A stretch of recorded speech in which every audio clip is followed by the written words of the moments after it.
Hello, Yes, with say me. hello to I'm Pak Hari. I'm setting up the meeting for YouTube Live. Hopefully, it's working well. Wait a minute.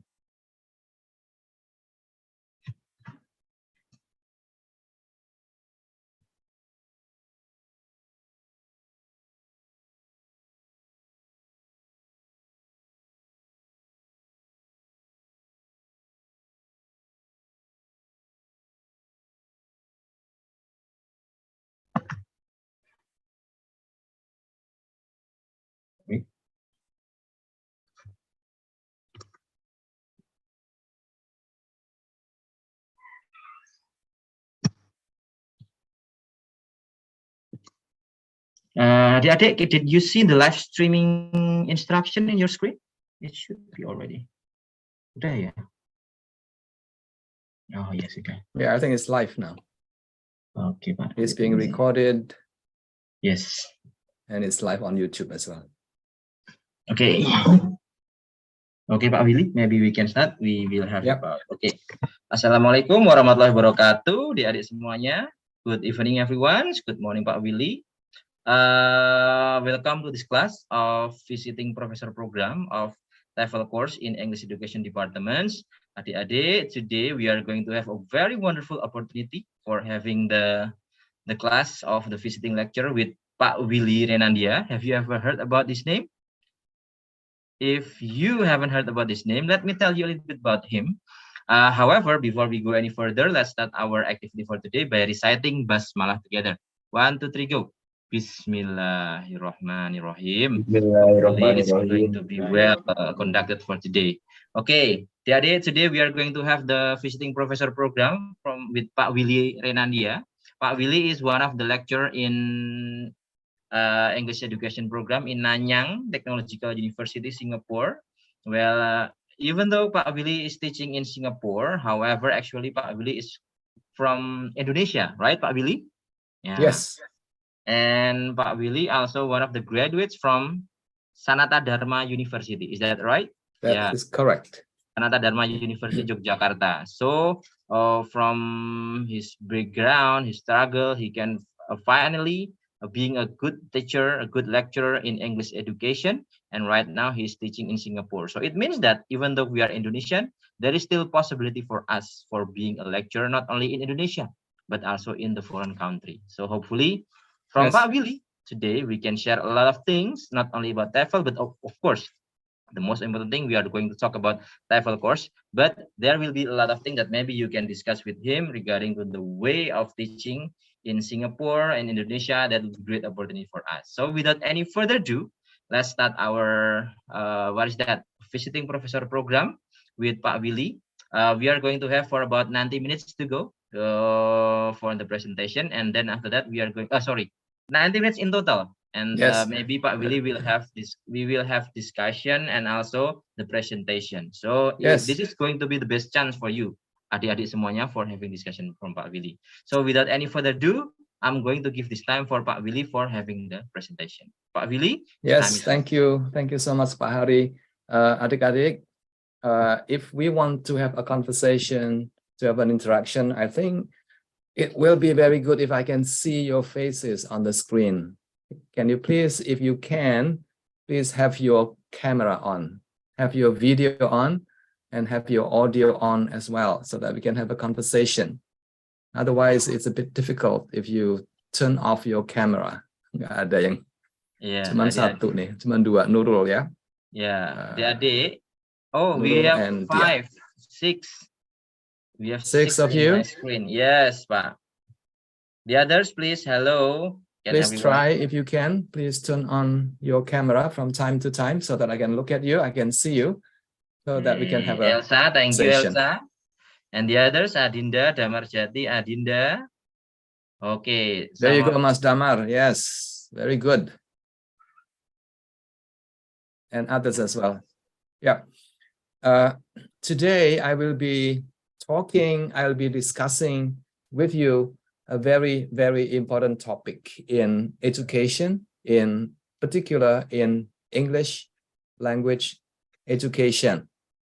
My topic is about technology. My topic is about whether and to what extent technology can be used to help you and also to help your students in the future to learn a lot of English. So that is what I want to share with you.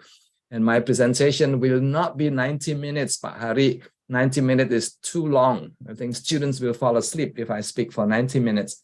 Sure. So I want to have a conversation instead with you. Yes, that's So great. hopefully my presentation is about half an hour or so. And afterwards, we can have a lot of conversation. You can ask me a lot of questions, and I'll be happy to respond to your questions about teaching, about teaching students in Indonesia or teaching students in other places, other countries. I think Pak Hari has a very good point to share with you, that although you are from Indonesia, although you are studying in Indonesia, when you have finished your studies, I think the opportunities for you to work in any place in the world, saya ulang ya, in any place in the world is possible.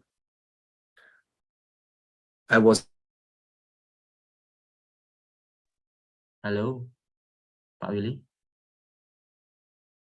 Is it me or Pak Willy who's freezing? Hello? Pak Willy, sir. Pak Willy, sir. Ini yang nge-freeze Pak Willy atau saya? Pak Willy. Pak Willy ya? Nggih. Aduh. Pak Willy? Are you still here? Still there? Pak Willy, hello? I think you're still mute. Yeah, I don't know what happened. We just got disconnected just now. Yeah, I think your connection, we are still fine here. My connection actually is very good. Okay. So yes, okay, we'll try Please go again. on. Yes. Okay, let me share my slides now. Where is it? Okay, here we go. Okay, I hope you can see my slide. Yeah.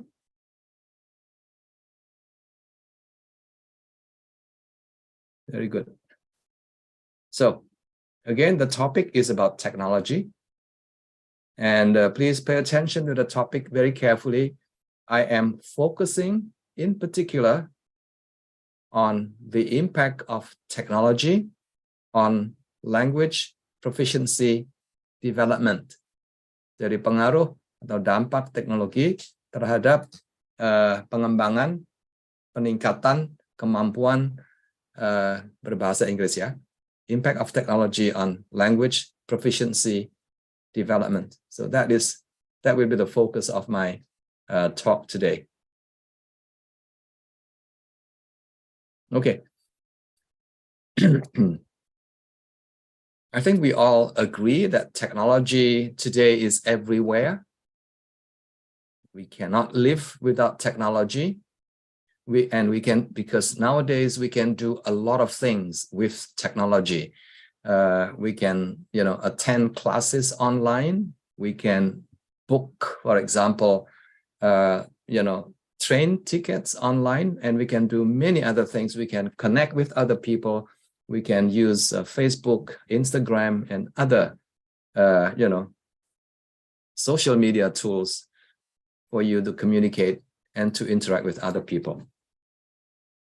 But the big question for us today is this: can we teach without technology? Apakah kita sekarang ini bisa masuk di kelas dan tidak memakai teknologi apapun? Can we teach without technology? I think the answer is obvious, yeah? The answer is that we cannot.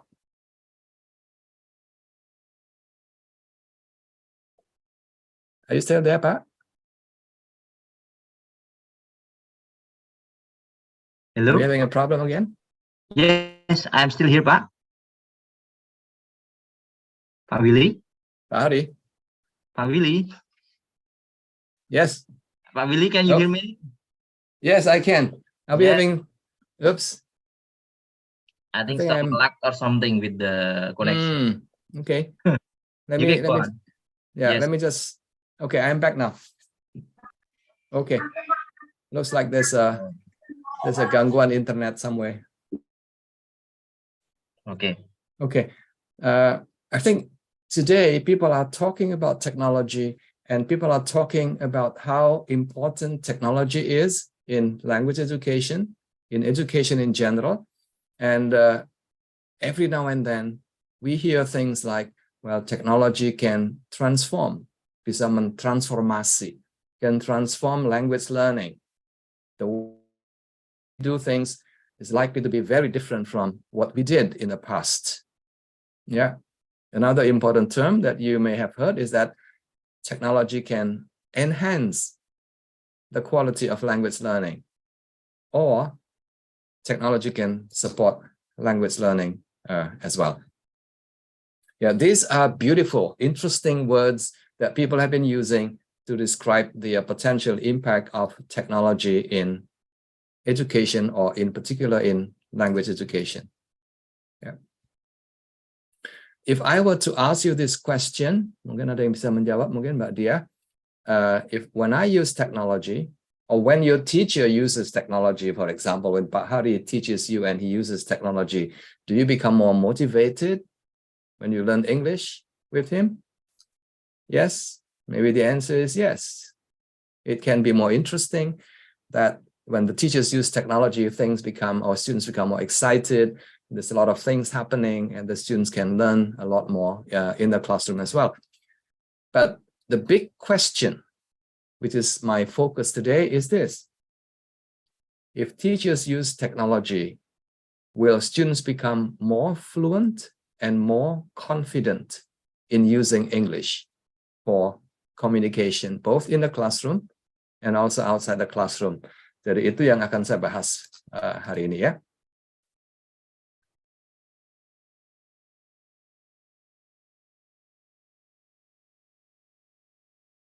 So what I want to do, am I frozen again, Pak? No, Pak, you're still good. You're good. Pak Willy? Pak Willy? Adik, ini yang frozen siapa? Pak Willy. Pak Willy, sir. Pak Willy. Pak Willy, halo Pak Willy.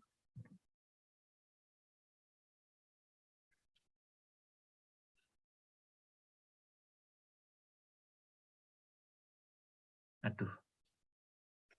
Kenapa lagi Pak Willy ya?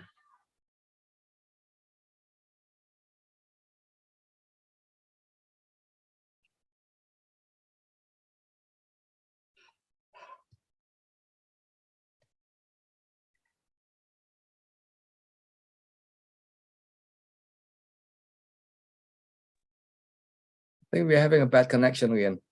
Pak Willy? Yes, is it from your side or from my side? I'm not very sure now.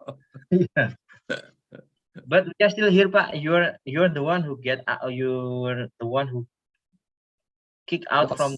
Yeah, you got lost. Yes, I lost my connection several times. This doesn't happen very often, but okay, let's try again. I still here, Pak. I don't see. Can you see me? Yes? No? Yes, Pak, I can see you now. Okay, very good. So sorry. Okay.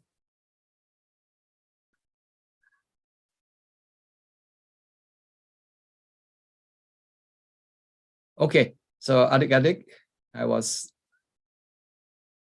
saying just now that people have been making claims that technology can actually improve language learning, can enhance language learning. But let us look at some of the data. Mari kita lihat data-data yang sudah ada. Apakah whether it is actually the case that technology, the use of technology can, transform, can improve language education. Ini adalah sebuah penelitian, one that I will be sharing with you. It's a very interesting piece of research. And the title is the more technology, the better. Is the more technology, the better. So this is a study, sebuah hasil penelitian that compare two groups of teachers. One group use a lot of technology in teaching, and the other group of teachers do not use as much technology in teaching. And here is the context of the study. Oops, sorry. So the study was done in China, in a small town in China, ya kayak di pinggiran kota Solo lah begitu ya. In primary schools in rural, in small towns in China. And the researchers again are comparing two groups of teachers. Yeah, one group of teachers use quite a bit of technology, and the other group of teachers do not use as much technology. And the researchers then go into the classroom and they start observing. They are observing, they're looking at what is happening in the classroom in terms of the kind of classroom interactions that happen between the teachers and the students, between the students and students. Yeah, so they are looking at teacher talk, whether the teachers use a lot of English. They are looking at the kind of questions that teachers ask the students, and also the kind of interactions that happen in the classroom. The results are very interesting. Ya, hasil dari penelitian ini menunjukkan bahwa dua kelas tadi itu, dalam bahasa Jepang itu disebut onaji, bahasa Jawanya sami mawon begitu. Sama. Okay. Yes. Yes. So there's no difference actually whether the teachers use technology or whether the teachers don't use a lot of technology. The results are quite similar. Now this, of course, is very interesting. Ya, point number one, di dua kelas itu sama kok gitu. The students don't use a lot of English. The teachers also don't use a lot of English. So the amount of English language use in the classroom is very small in both classes. Sama saja. Terus, the kind of questions that teachers ask the students are also very much the same. Low-level type of questions, very simple display type of questions. What day is it today? What time are you going home? Very simple questions, no higher level kind of thinking. Questions are happening in the classroom. Yeah. And finally, the amount of feedback that the teachers give to the students is also very small, very tiny. So in other words, there is no difference between the two classes, the class with technology and the class with very little technology. Ya, itu satu hasil penelitian yang saya dapat dari sumber-sumber yang kredibel.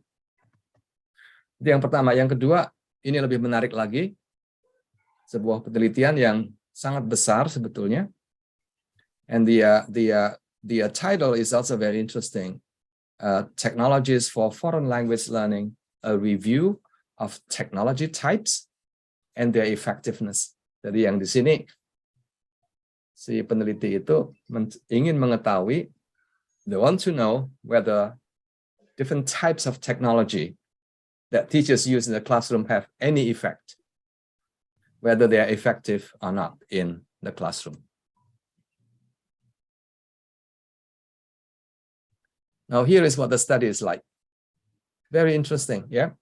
Jadi the researchers itu they evaluated more than 300 research studies that were done by other researchers, and these studies compared the use of technology in the classroom in comparison to classes that did not use technology. Yeah.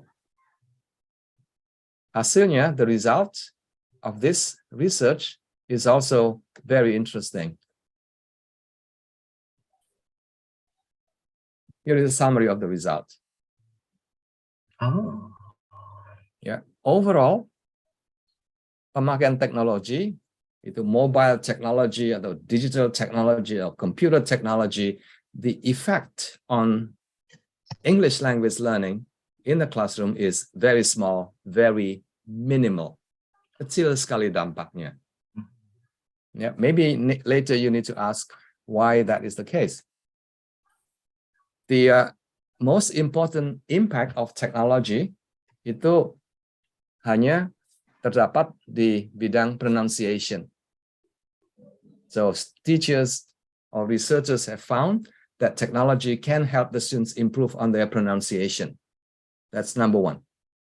And number two, the use of technology can increase the amount of language use in the classroom, the amount of English language used in the classroom. Now, this is also very interesting karena biasanya di kelas-kelas bahasa Inggris di Indonesia misalnya, anak-anak di kelas itu jarang sekali mengucapkan atau memakai bahasa Inggris dalam kelas. So the amount of language use is often very minimal.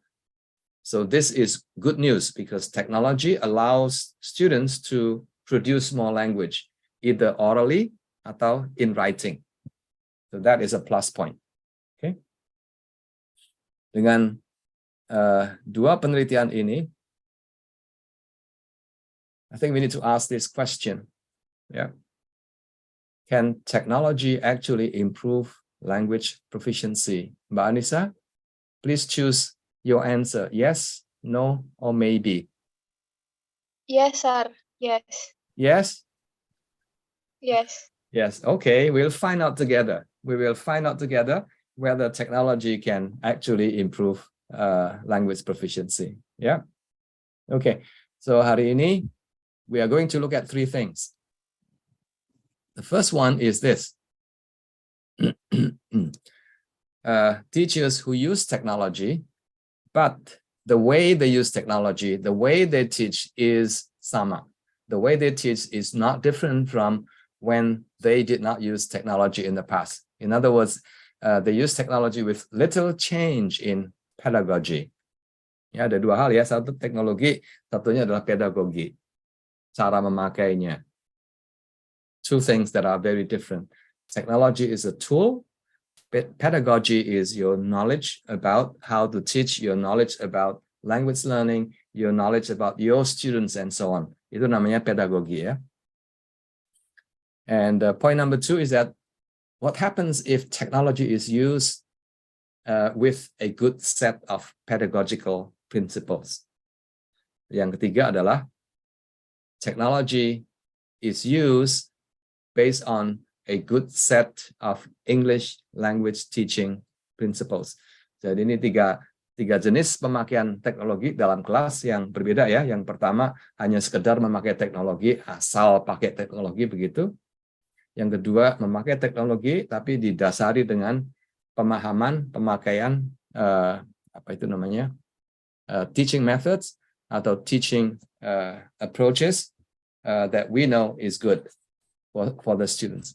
And finally, it's about how we use technology with a good set of English language teaching principles. Yang ketiga, nanti yang paling penting. Okay, let's look at the first one. The first one is using technology with little change in pedagogy.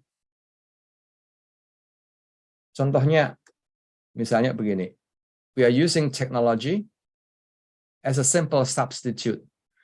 Kalau dulu itu bahan-bahan pelajaran itu harus diketik, kemudian dicetak, begitu ya. But today we can make everything digital and we can send the form, the text online to our students. Yes, this makes things easy for us to do, but there's no change here in pedagogy. Bahannya sama. Kalau dulu itu diberikan secara manually given to the students, but now we can do it using maybe WhatsApp, maybe Google Forms, or maybe any other forms of technology to send the information to our students. Grammar check, for example, grammar check applications now are available. Yeah, if you simply use a grammar check to check your students' problems in writing or in speaking, will that help the students? The answer probably maybe not. Yeah, because there's no change, no innovation in the way you use technology. I have another question for you. Here you go. Yeah. Some people have been looking at the effect, the different impact of students reading ebooks atau digital text dibandingkan dengan membaca dari kertas begitu atau membaca dari dalam bentuk buku begitu ya. Anissa, again, if I were to ask you, do you think students will understand better if they read, the information from the screen, from the internet, from ebooks, or if they read it from, the manual, the physical books? I think in ebooks, sir, because people nowadays are more interested in social media because their creativity of the Yes. context, like the animation or something like that. Yes, good answer, Anissa. Hasil penelitiannya yang sudah dilakukan itu menunjukkan bahwa untuk bacaan-bacaan yang sederhana, casual, recreational reading, baca novel misalnya, baca berita, no difference, sama aja kok. Baca pakai teknologi, digital text atau physical books is the same. But Anissa, what is interesting is this: if you want your students to read with greater and deeper understanding, which one is better? Ya, kata kuncinya adalah membaca tapi betul-betul memahami, bisa membaca dengan kritis. E-books atau books biasa? Books biasa. Iya benar. Ternyata buku biasa itu lebih baik. Kalau yang diukur adalah kemampuan siswa membaca secara teliti, membaca dengan with good understanding, with deeper understanding, and so on and so forth. The reason is very simple. E-books or digital books can be very distracting. Yeah, you are reading on the screen, and then ping, something comes in, and then somebody try to call you, and a lot of things that happen during the process.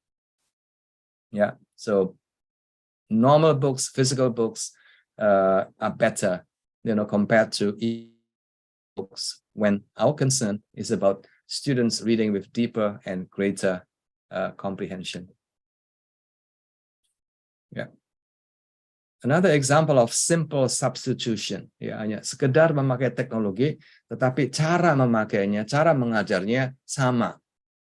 Misalnya, contohnya adalah tata bahasa. When you teach grammar, in the past we teach grammar in this way using papan tulis mungkin, atau using whiteboard, explaining what the subjunctive clause is, explaining to the students what the present tense is, and all that. Sekarang mungkin pakai gadget, pakai pakai PowerPoint slides, pakai namanya apa sekarang ya Pak? Infocus itu ya, and things like that. Yeah. Yeah, technology is used here, but the way you teach grammar is the same. Sama seperti ini. Apakah ada bedanya? Will that have any impact on the students' English language learning? The answer may be not really.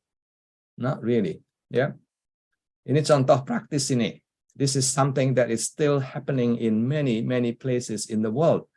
Latihan tata bahasa seperti ini, grammar exercises, apa bedanya? Ini latihan some dan any. Anissa, nomor 1, are there any or some? Some, sir. No. No. Are there any hamburgers? Itu katanya kalau kalimat tanya harus pakai any kan, begitu aturannya. Nah, latihan seperti ini bisa berupa handout, apa itu namanya? Worksheet.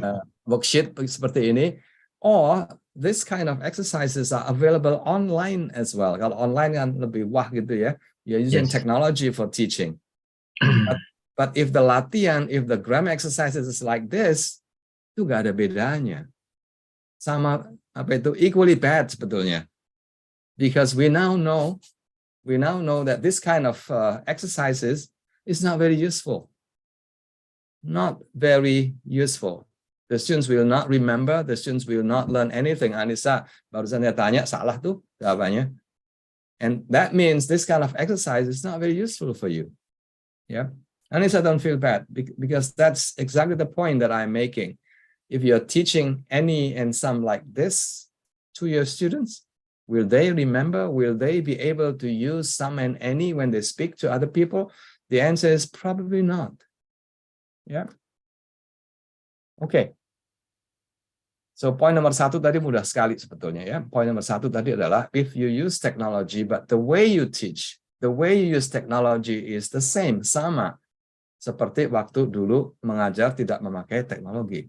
If that is the case, will technology improve language proficiency of your students? Anissa, mau jawab lagi? Yes, no, maybe? Yes, sir. Yes. Jawabannya masih yes juga. Masih. Yeah, the answer should be no, Anissa. The answer is no, tidak. Teknologi itu hanya sekedar alat begitu loh. Yang perlu diubah adalah cara kita memakai teknologi, prinsip-prinsip pendidikan apa yang kita pakai untuk apa itu namanya, memperoleh hasil yang maksimal. So Anissa, the answer is no. Yeah. Okay, now let's move on to number 2. Nurul, are you here with me? Nurul, your audio on, please, Nurul. Sir. Good, very good. So now we are going to number 2, ya. Okay, jadi ini poin yang pertama tadi adalah technology without any change or very little change in pedagogy. Yang kedua ini agak sedikit serius.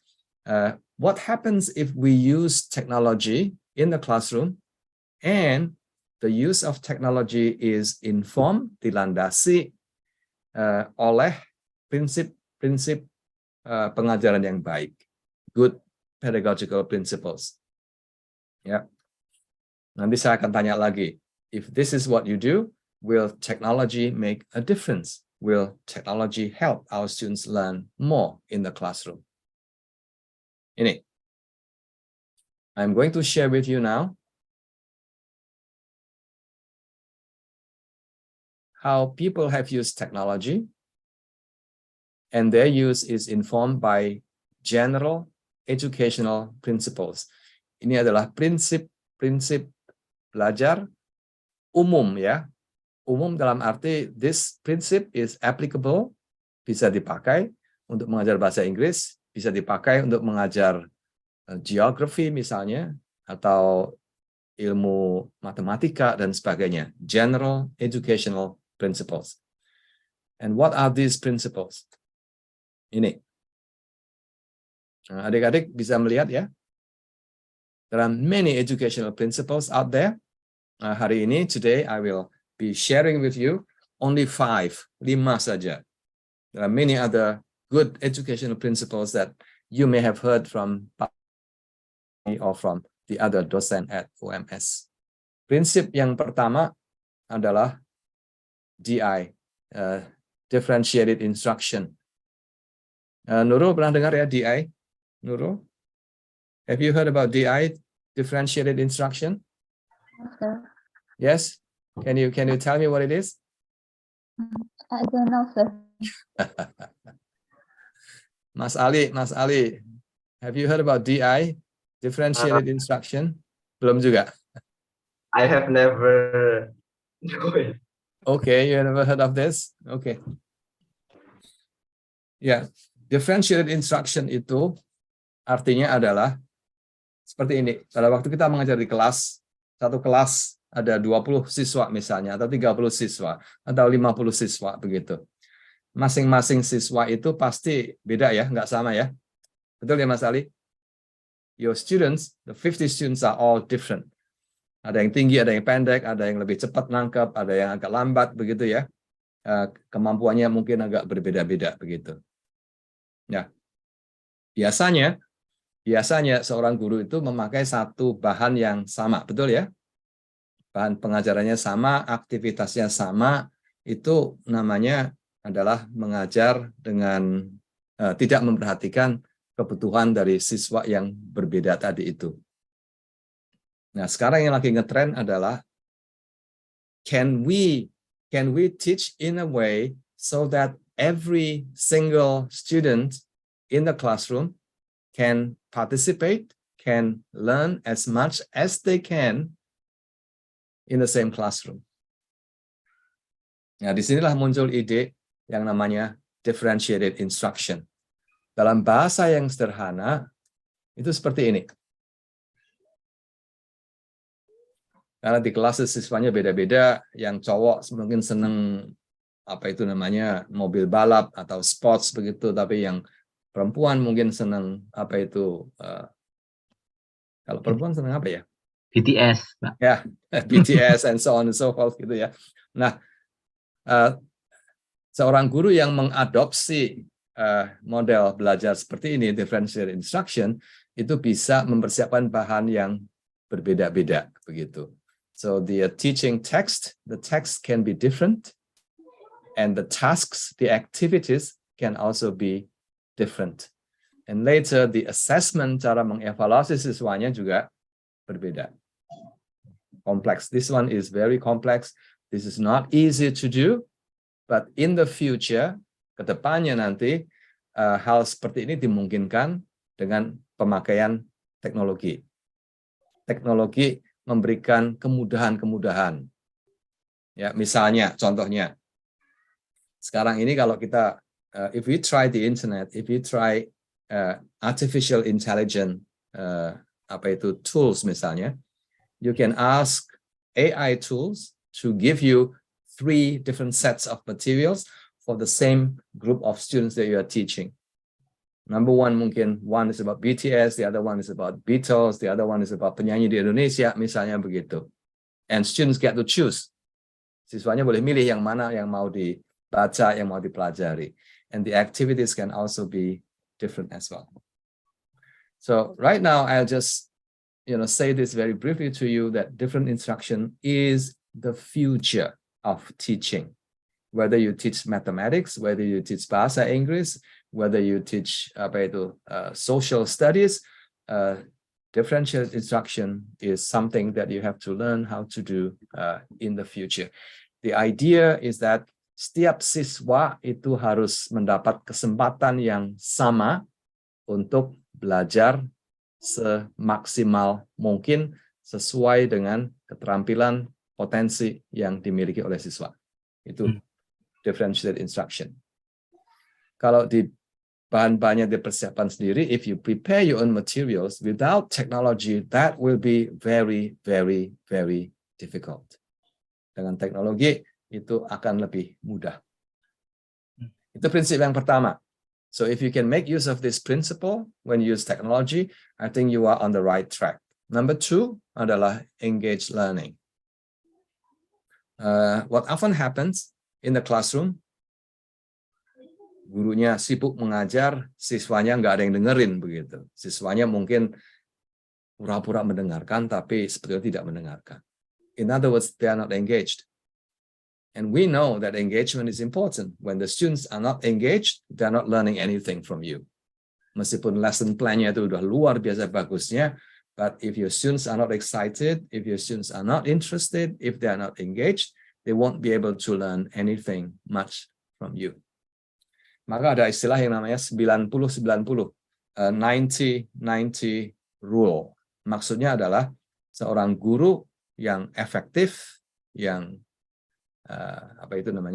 very efficient, very effective, very good teacher is somebody who is able to engage most of the students, 90% of the students, 90% of the time. Oh. Itu guru yang unggul gitu. Mungkin kalau Pak Hari harus 100 ya Pak ya, 100%. And that is very difficult, very, very tough. 90 itu sudah luar biasa. Yeah, 90% of your students are engaged 90% of the time. 85 is okay. 80 is probably okay. But if only 50% of your students are engaged, then the other 50% are not learning basically from you. Again, technology can be used in the classroom to engage, to increase the level of engagement of your students in the classroom. Sebagai alat, sebagai as an educational tool, technology can be very powerful. Yeah. The next one is about authentic learning. And sorry.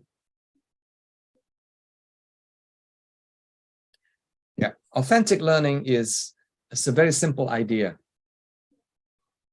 Authentic learning means that what the students learn in the classroom, pelan-pelan ya saya ulang ya, what the students learn in the classroom should be something that is useful for them outside the classroom. If what they learn in the classroom is not useful, then the students will become demotivated, they will become uninterested. Contohnya ya tadi itu misalnya grammar exercises yang banyak luar biasa. Some and any, kemudian relative clauses, ya, subject verb agreement, banyak sekali exercises yang bagi students itu it's not authentic. This is not the kind of things that they need outside the classroom. Yeah, with technology, I think we can create more meaningful, more authentic, problem-solving type of tasks and activities that the students can probably enjoy doing in the classroom. If they see that what they do in the classroom is good, interesting, authentic, I think chances are they will want to do, to work harder in your classroom. The next one is feedback. I hope you remember the empirical study that I shared with you earlier on. Dua kelompok guru yang memakai teknologi di kelas. Yeah. The amount of feedback, the type of feedback is very small, very minimal. And that's not good. I think educators today recognize the importance of feedback. Kita mengajar, begitu selesai mengajar, itu siswa itu mungkin sudah lupa 50% dari apa yang barusan mereka pelajari di kelas. And because of that, it's very important for you to help the students to remember again. It's for you to give feedback so that the students can learn better from you. So feedback is a kind of re-teaching, a kind of relearning of the materials that you have taught before. Yang terakhir, prinsip terakhir adalah adanya partisipasi yang aktif, interaksi yang terjadi dalam kelas. Yeah, if you teach nonstop for 1 hour in the classroom and the students are just listening to you, that's a bad thing. Yeah, but when you interact with the students, when you ask questions and the students respond to your questions and they learn together with you, I think chances are higher that they will learn a lot more from your lesson. That is, belajar aktif itu sebetulnya adalah belajar yang melibatkan siswa untuk terlibat dalam interaksi, tanya, jawab, kemudian diskusi dan sebagainya dalam kelas. So these are 5 principles. 5 important principles in education. Saya ulang ya, in education, any kind of education, these 5 principles will have to be there. And there are many other principles that you probably have learned from your teachers at UMS as well. So, I was reminded, sebuah kutipan yang sekali ini, to improve education, focus on pedagogy. Jadi, pedagogy is more important than technology. Yeah, technology is your slave, and pedagogy is your master, basically. So you are the master of technology. So it depends on how you use it. If you use technology with a good set of educational principles, I think you may just be more successful in engaging your students, in helping your students to learn more with you in the classroom. Anissa, are you with me? Yes? Yes, sir. Yes. Yes, you are still with me ya. Dari poin yang kedua tadi adalah bagaimana jika guru memakai teknologi dan pemakaian teknologi itu dilandasi oleh teori atau prinsip-prinsip pendidikan pada umumnya. Misalnya seperti differentiated learning, level of engagement, kemudian authentic learning, a lot of feedback that the teachers give using technology, and there's a lot of collaboration as well.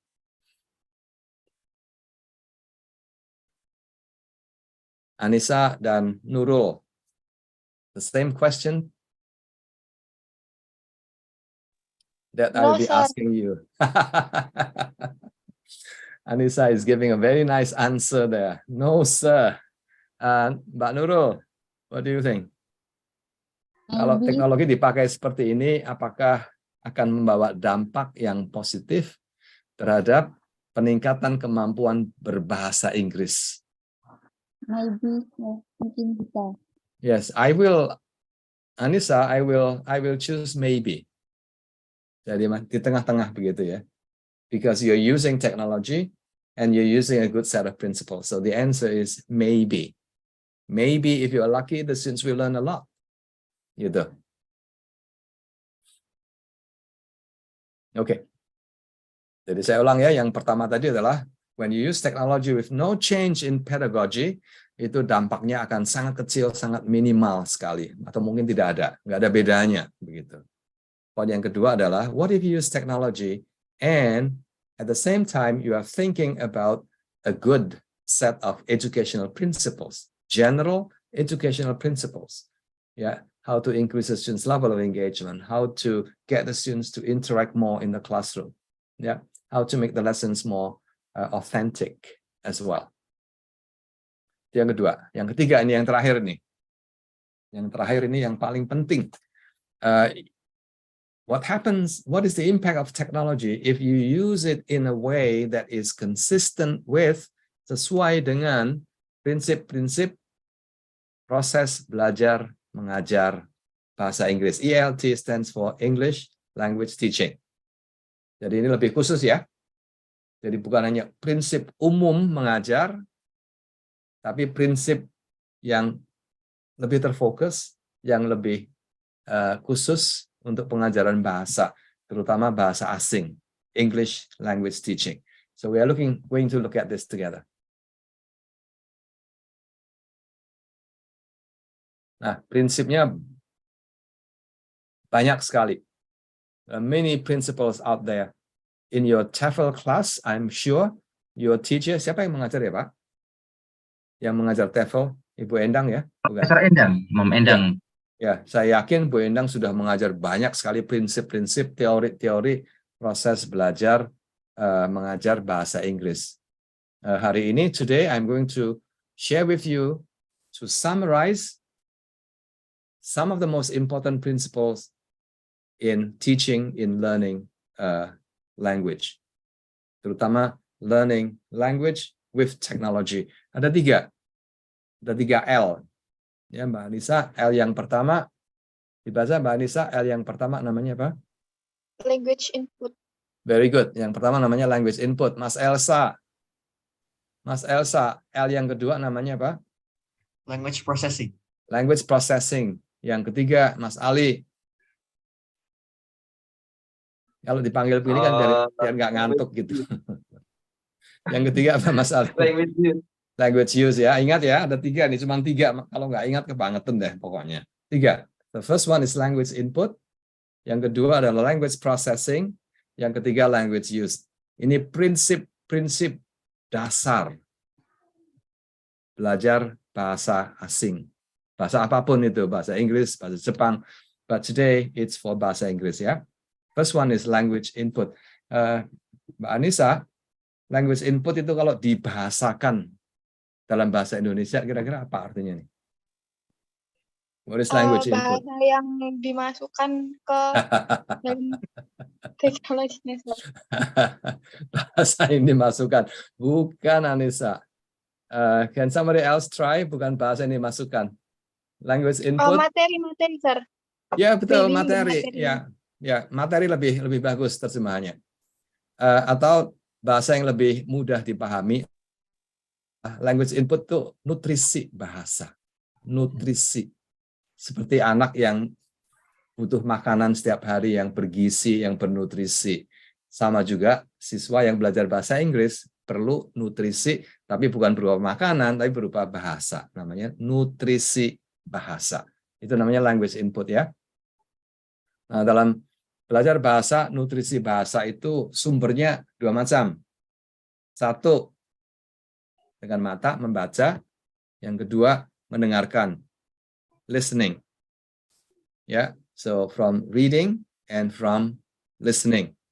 Itu adalah sumber utama dari nutrisi bahasa. Language input comes from the students doing a lot of listening and doing a lot of reading. Itu nutrisi bahasa. Yep. And I will explain to you what nutrisi bahasa is about. Ini. But first, mungkin 20 tahun yang lalu waktu Pak Hari sedang sekolah di SMP, SMA,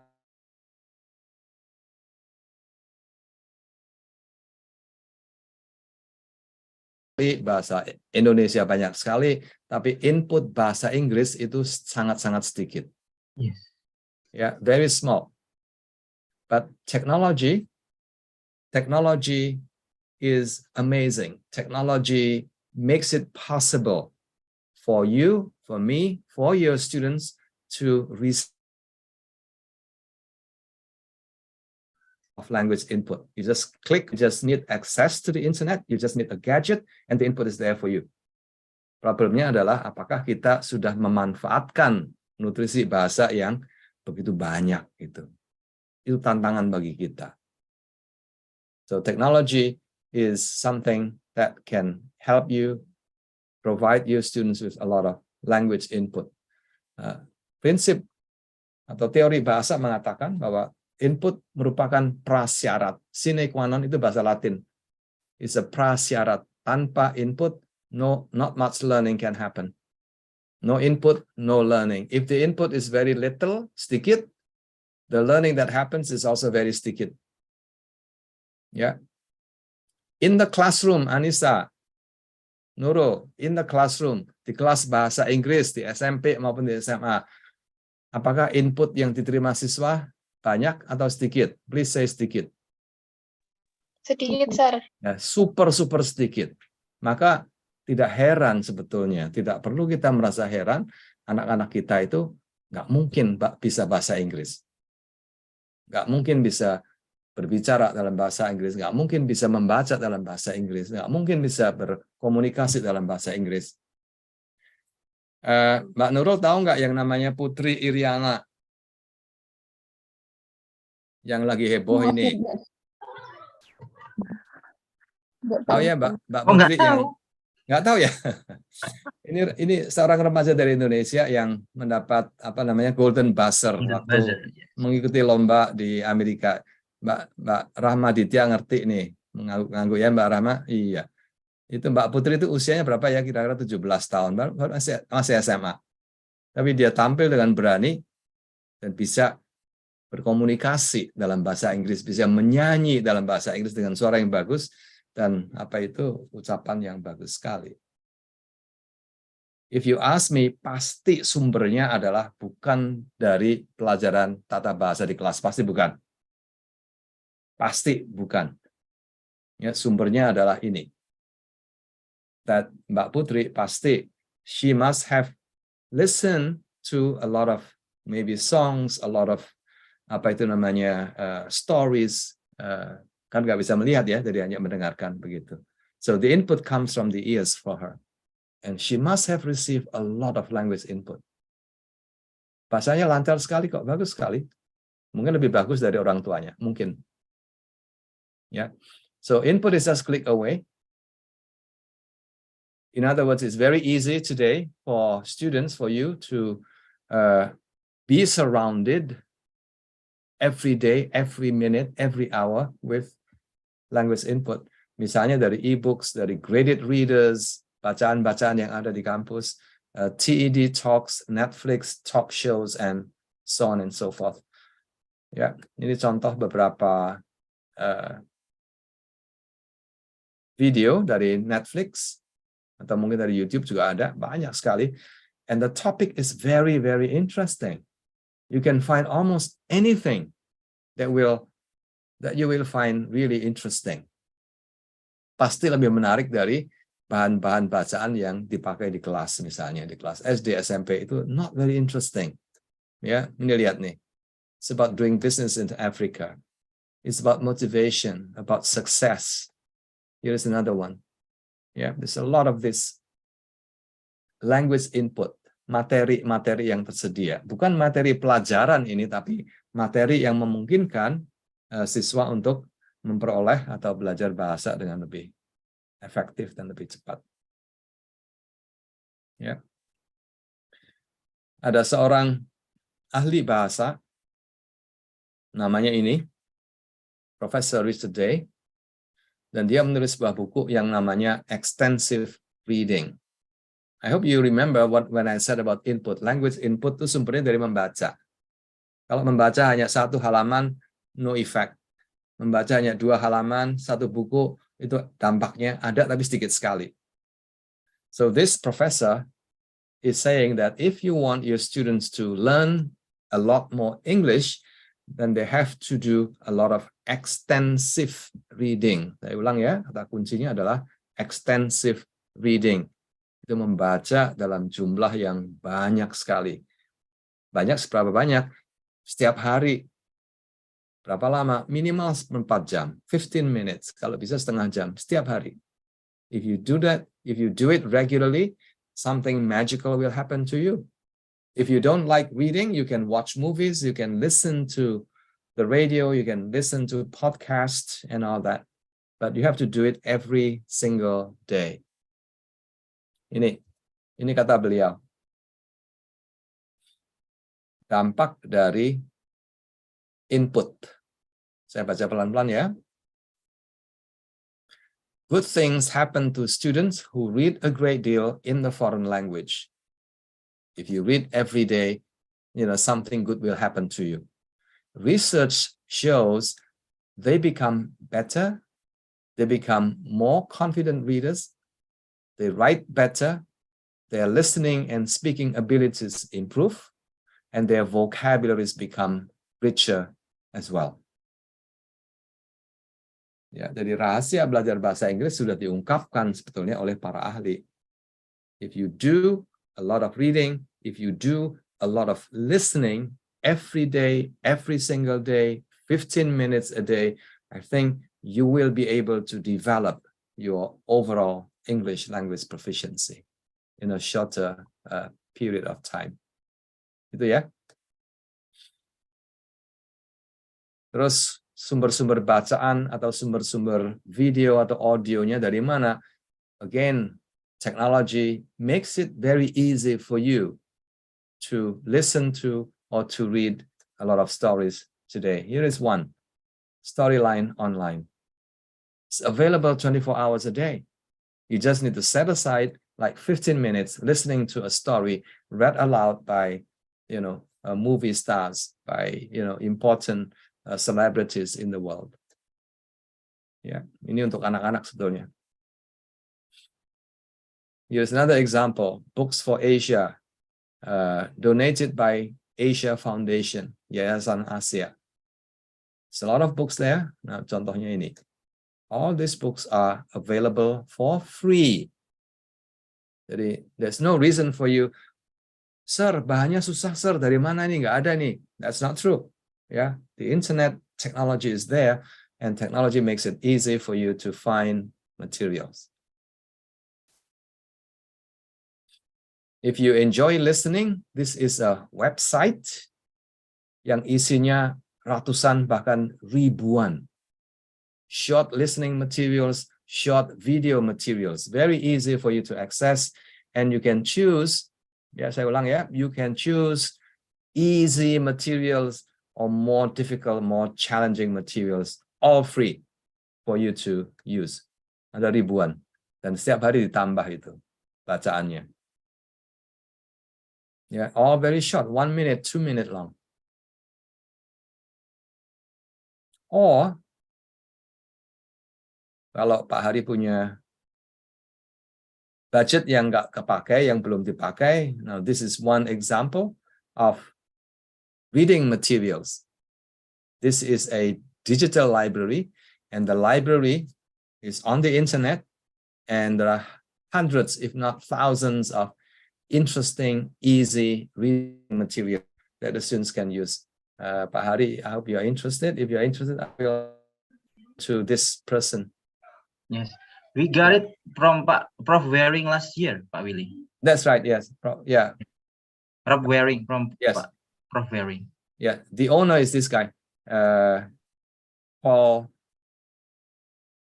Siapa nama lengkapnya itu? Paul something. Itu yang punya. Prof. Waring is a team member who developed this. Yeah. So this is a very, very good source of input, very, very good source of reading materials and also listening materials for your students. UM Malang itu memakai bahan ini dan salah satu dosennya, dosen senior namanya Ibu Maria Hidayati, itu sedang menyelesaikan S3 dan sumber-sumber datanya diambil dari sini, Pak. Yeah. It's a very interesting materials. So she is actually using the reading materials to her students by making use of, this digital library. So it's a very good one. Ya. Jadi L yang pertama tadi adalah language input ya, Mbak Anissa, ingat ya. L, the first L is language input, and the students need a lot. Kata kuncinya adalah a lot. Ya, bahasa yang sering dipakai adalah extensive. Extensive itu banyak sekali. So extensive listening or extensive reading or extensive viewing. Itu tiga-tiganya mengacu pada the importance of providing students using technology the language input that they need to develop their English language proficiency.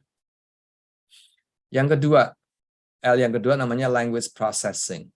Nah, input itu kan dari luar ya, betul ya? Nah, input itu harus diproses begitu loh. Kalau input itu tidak sesuai dengan kebutuhan siswa, prosesnya menjadi ngaco begitu. So we are saying here that input alone is not enough.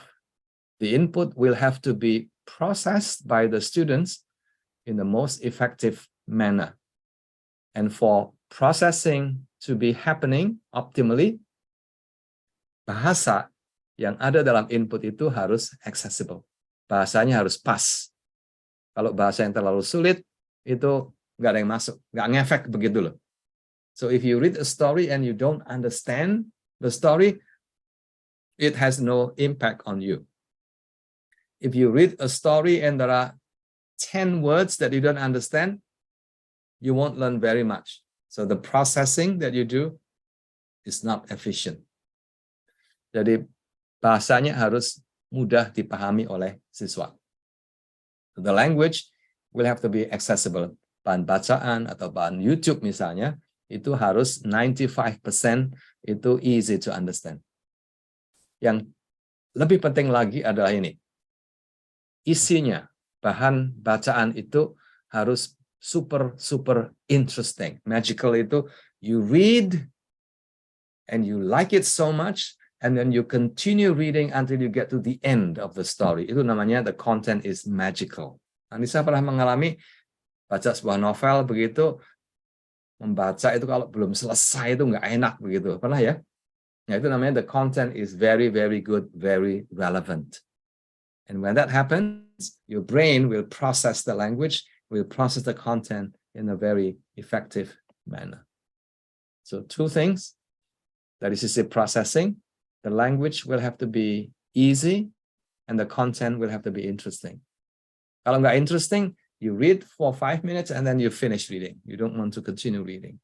Yeah, you watch a movie, the movie is not interesting, you just stop watching. If that happens, you don't get a lot of benefits from reading or from listening. Ya, jadi seperti ini nih. The content will have to be super interesting. Dulu waktu saya masih muda, masih remaja begitu, saya paling senang membaca komik. Kalau baca komik itu cepat sekali, satu seri begitu ya, itu selesai. Pak Hari dulu suka baca komik apa, Pak? Saya suka. Oh, saya Pak. Sherlock Holmes. Oh, Sherlock Holmes, yes. My favorite ya. Very interesting. Kalau komik bahasa Indonesia, Pak, zaman saya dulu itu Si Buta dari Gua Hantu, Pak. Oh. Itu Godam Si Putra Petir, itu zaman saya, Pak. Zaman Pak Hari mungkin lain ya. Itu komik, Pak. Saya sudah ada, tapi masih kecil ya, Pak. Masih kecil ya. Saya enggak begitu. Ya. Jadi, what I'm trying to say to you is that the content will have to be so interesting. Jadi kalau saya baca komik, baca cerita, itu bisa semalaman begitu. And the same thing can happen to you if you read in Bahasa Inggris. You will learn a lot from enjoying reading stories or watching movies that are very, very interesting to you. Ini beberapa contoh siswa SMP SMA yang kemampuan bahasa Inggrisnya luar biasa setelah mereka membaca ratusan bahkan ribuan buku. Ini dari Korea yang pertama Mbak itu ya. Ini dari Thailand. Also very fluent, very competent, very good. And she enjoys watching Disney cartoons. Apakah ada yang suka nonton itu Disney cartoon? Tom and Jerry dan sebagainya begitu. Sorry. You? Yes. Yes. Please continue watching it. It's very good. Yeah. You watch and you understand and you watch again and you understand and you watch again and you understand, and after a while you become very good at listening, at understanding, and then your pronunciation will also improve a great deal. Your ability to speak will also improve a great deal. Ini dari Vietnam. Anak SMA, IELTS-nya sudah 8. It's very high. Ya, yang dari Thailand sama aja itu IELTS-nya 8. Oh, that's high. Ini dari Indonesia. Ibu siapa nih namanya? Ibu Mita dari Sanata Dharma. Itu kalau tes IELTS saya yakin 9 pasti. Yang di bawah itu Ibu Francisca Maria dari UM. Bahasa Inggrisnya juga bagus sekali. Kapan-kapan diundang, Pak. I think she is very good. Yeah. Yes. Francisca Yvonne. She is very good. I often invited her to give a guest lecture to my students. Her English is also excellent. Ceritanya waktu masih muda, she watched a lot of movies on TV. Little House on the Prairie. And her English is very, very good. Yes. Little House on the Prairie. Movie, Pak. Ya. Oke, lewat aja ini yang ini lewat. Oke. Jadi L pertama tadi ya, Mbak Anissa ingat ya, L pertama adalah language input. Very, very important. Without input, no learning can happen. And technology is just a wonderful tool because it makes it possible for you to be receiving a lot of input through your eyes and through your ears 24 hours a day. Gitu. And the second one is the processing. The processing refers to the kind of materials, the kind of reading materials, the kind of viewing or movie materials that you can understand, and the kind of movie or reading materials that you really, really enjoy. Itu saja kuncinya. And if that happens, then you'll be able to get a lot from the reading and from the viewing. Yang L yang ketiga adalah language use. Language use itu bahasa sederhananya adalah, I think you need to practice. Once you have received a lot of input, you need to output it. You need to say it. You need to write it. You need to use it for conversation. You need to use it to interact with other people. Yeah, so language use comes later. Language use happens when you have had enough input in your head. Ini, the importance of practice itu bisa diilustrasikan dengan seorang pemain badminton sebelah kiri yang meskipun sudah bisa bermain badminton, tetapi masih dilatih terus oleh coachnya dan latihannya interesting sekali. Ya, I think the badminton player is hitting the same ball again, the same shuttlecock again and again and again and again and again sampai bisa memukul bola itu tanpa harus mikir lagi. Dengan cepat dan dengan akurat. Itu namanya practice. So in the same way, once you have received a lot of input, then the next thing for you will be to keep doing it, practice saying it, practice writing it, practice having a conversation with other people. Nggak harus native speakers ya. Whoever that you can practice your English with is good. And you have to do it very often. You have to do it every day. So this is what happens. Setelah berlatih berulang-ulang, ada satu kata kunci yang akan kita nikmati, yaitu fluency. menjadi lancar, menjadi cepat sekali, menjadi lebih akurat, menjadi lebih confidence juga memakai bahasa itu. Fluency in reading, fluency in listening, fluency in speaking, and fluency in writing as well. And that comes with practice. Ya.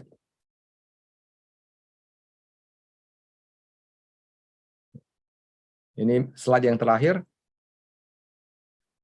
Mbak Anissa, people learn to read by reading. Dibaca Mbak Anissa. People learn to read by. People learn to read by reading.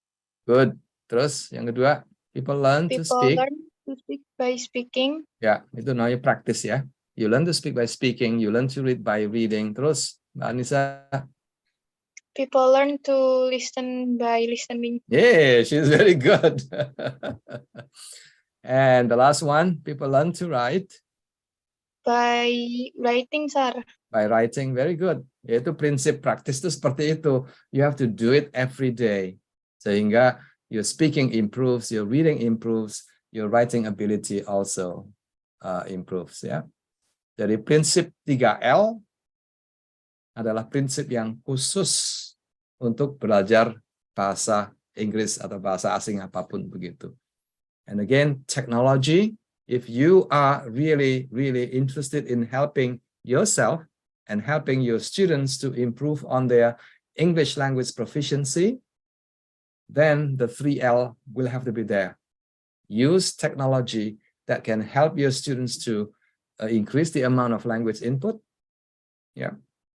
Use technology that will provide students with interesting and easy materials, and use technology to help the students to practice the language on a daily basis, every 15 or 20 minutes a day for 1 year, minimal 1 tahun. And surprise, your students will develop very fast in terms of their English language proficiency. Ini pertanyaan terakhir untuk Anissa ya. Kalau jawabannya salah, saya ulang dari depan nanti. Anissa, if you use technology with English language teaching principles, the 3Ls, will you be able to help your students improve on their English language proficiency? Jawabannya, Anissa? Yes. Very Yes. good. I like that. Yes. So that is the answer. Yes. Yeah.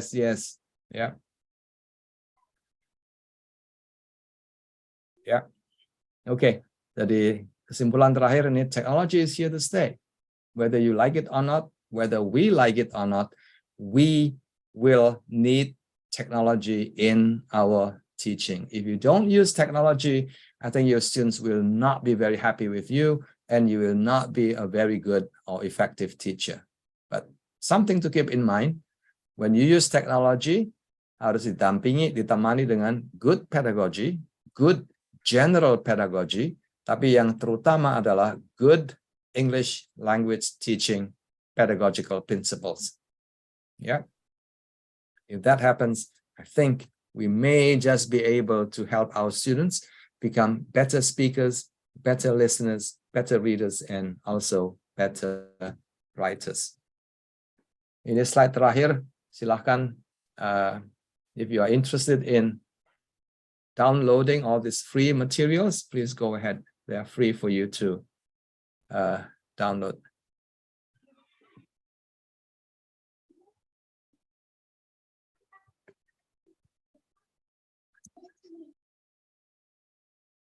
Yes, Pak Hari, back to you. If you have any questions, students, if you have any questions at all, please, I'll be very happy to respond to you.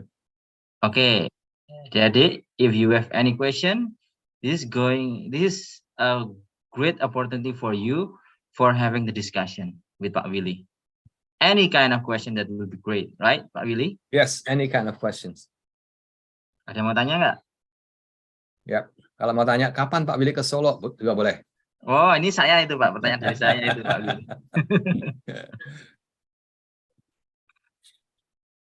Ayo, adik-adik, come on. If you have any question about TEFL, about today's material, or about anything about Singapore, about Nanyang Technological University, that will be fine. Any kind of question that will be welcome. Yes, Ayo. silahkan. You can ask in bahasa Indonesia if you want to, or in Ya, bahasa Jawa. Bahasa Indonesia nggak apa-apa ya, Pak? Boleh. I think they're still a little bit, what is that? Are they Getting any pressure for are they studying English? first year students or second year students or? Kalian tuh semester berapa ya, adik-adik? Semester ke Dua. Empat. Oh, Empat. semester keempat. Semester Ya. keempat. Ya. 4. Second years. Adik-adik, semester 4 itu semestinya kemampuan bahasa Inggrisnya sudah harus B1. Jadi skalanya itu skala dari apa itu standar di Eropa ya. Itu dari A1 itu yang paling bawah. Itu very basic. Kemudian A2 juga masih basic proficiency.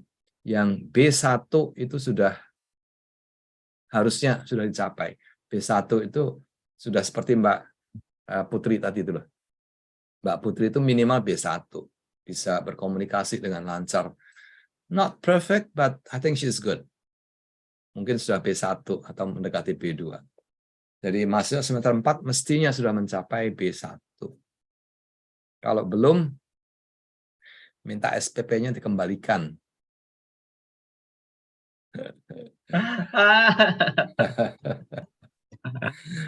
Maybe you have not done a good job in learning English. Anissa, do you have any questions? Mbak Nurul? Jelas semua, tadi yang dijelaskan. Semua jelas ini. Mbak Nurul? Mas Elsa bisa ada pertanyaan tuh, Mas Elsa. Not question yes, sir. No question yet. Yet. Okay. The others maybe? Fetty, Zahra, Adinda, Revi, Regita. Kalau ada pertanyaan. Oh, how about me, sir? Can I have a question for you? Maybe? Yes, please. Please go ahead. Okay, Pak, talking about technology, I was remember about last discussion with my colleagues from accreditation process. Of course, we talk about FIBA. They talk about mostly in Europe, they are really concerned with the development of the AI, like ChatGPT, right? Yeah. What do you think about the phenomena? I mean, as a teacher, as a university teacher, as a student, of course, how do we, face this challenge? Yes. This is something new, and a lot of educators are still grappling with issues about the ethical use of ChatGPT and all that. My main points actually is this.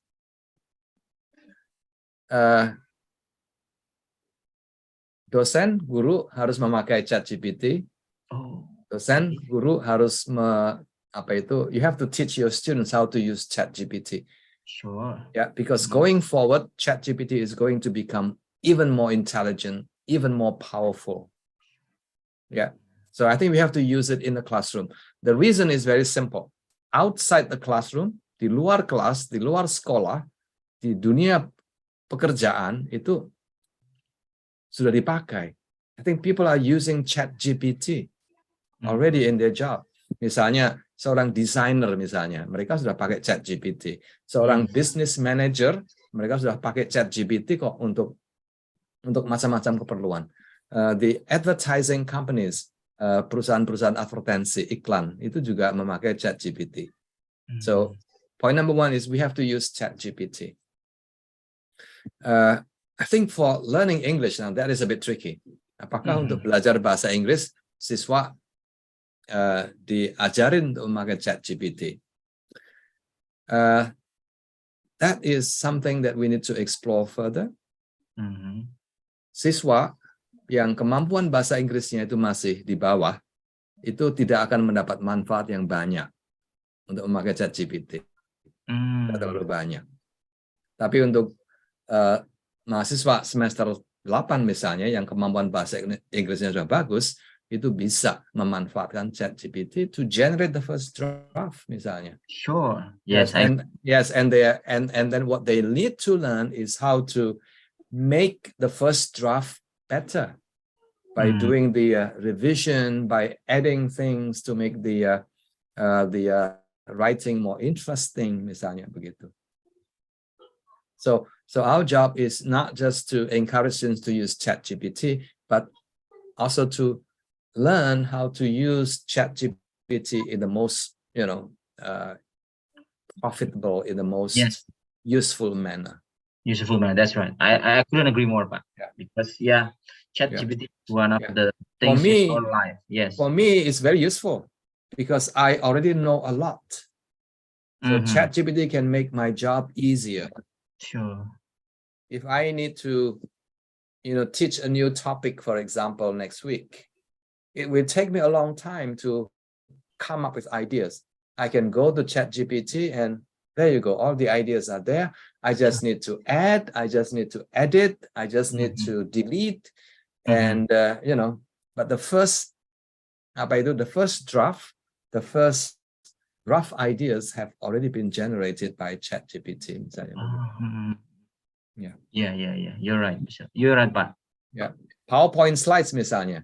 If you are in a big hurry, you're very busy and you need to create PowerPoint slides for your next presentation, there's an AI tool that can create PowerPoint slides almost instantly.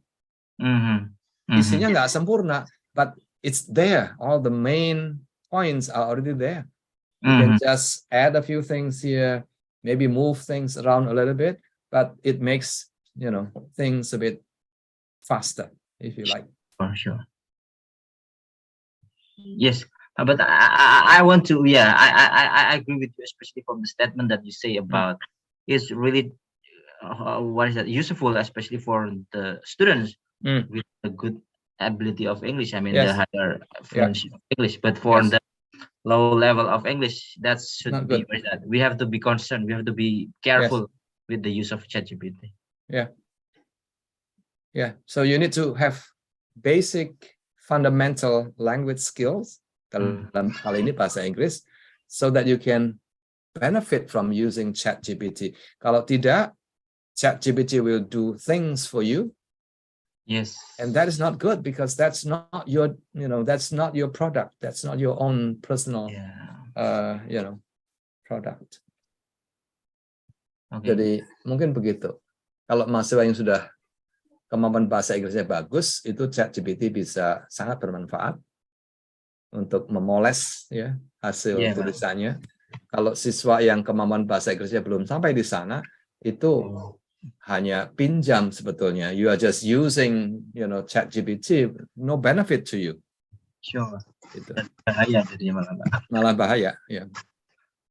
Jadi semacam copy paste sebetulnya. That's right. Not very useful. Not very useful. Tuh, adik-adik dengar ya. If you're not sure with your ability of English, do not try doing the homework, doing the task, do an exercise with the ChatGPT. Yeah, just make sure that you are good in English first, and then use the ChatGPT. Okay? Yeah. Itu ya. Oke. Dan teorinya belajar bahasa Inggris untuk mencapai level B1, B2, I just shared with you. You just need to read, enjoy watching a lot of movies every day. And after 1 year, after 2 years, bam, you'll get to B1, B2. Yes. I really agree with you. Yes. Nathan? Yang lain adik-adik, if you still have, we still have maybe 2-3 minutes before Pak Willy have to finish the first session of our visiting professor program. Come on, you still have a chance if you have any question, or maybe, how do I say, maybe, statement or maybe idea to discuss, that will be fine. Ada adik-adik? Wah, ini kayaknya perlu jangan pegang ChatGPT dulu berarti ya kalian semua nanti ya. Kalau pada pertanyaan lo ya, belajar dulu ya. Okay, Pak Willy? Yes. Thank you so much. Yeah, it is okay for us to to wrap it up for our first session until now. We are going to continue in the next session for the next material that you're going to deliver to our students. For Wednesday, right? Thursday, hari Oh, Kamis, Pak. Thursday. Yes, Thursday. Thank you. Sorry. Yeah. Thank you for reminding, Pak. Okay, adik-adik, if you have no more question for Pak Willy, we are going to continue our our class discussion with Pak Willy for next Thursday. Yeah. Please write down in your calendar. Next Thursday, we are going to have the second session of visiting professor program with Pak Willy. Yeah. And make sure that you are coming and joining, of course. And please prepare the best question for Pak Willy for the next meeting. Okay. Once more, I would like to say thank you so much, Pak Willy, for having this wonderful presentation for this evening. It was really insightful and very beneficial for me. A new insight for us, I think. And hopefully we can have more discussion later on in the next Thursday. Yeah, thank you. Thank you, everyone. Anissa, please come again on Thursday. Mas Elsa, Mbak Nurul, Okay, sir. Mas Okay. Ali, Thank you, Pak Mas Willy. Yonit, Siska, and everyone. Bye-bye. Good night. Bye. Good night, Pak Willy. Thank you. Thank you, Mr. Willy. Oke, Thank terima you, kasih sir. adik-adik. Ya, thank you adik-adik semuanya ya. Aduh, besok ya Dek ya, tolong disiapkan pertanyaan buat Pak Willy, biar Pak Willy juga nanti juga merasa senang berdiskusi dengan adik-adik ya. Jadi harapannya besok Kamis, jangan lupa tetap ada lagi itu yang sesi kedua ya, kita lanjutkan diskusi lagi dengan Pak Willy. Insya Allah nanti Pak Willy itu orangnya baik dan santai kok orangnya. Jadi kalau if you are not really sure about the question, you are still shy with your English, no problem, nggak masalah, pakai bahasa Indonesia nggak apa-apa. Dan ini akan menjadi kesempatan buat adik-adik semuanya. Gitu ya.